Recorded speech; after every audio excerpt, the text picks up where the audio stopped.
This door that I drew on the right looks too tall to me, so I'm going to shorten it and draw those wires or pipes that are showing below the window.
Finally, let's go ahead and add details to the cafe door.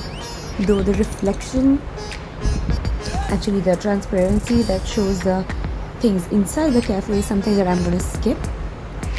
And I'm just going to do the outdoor as my detail.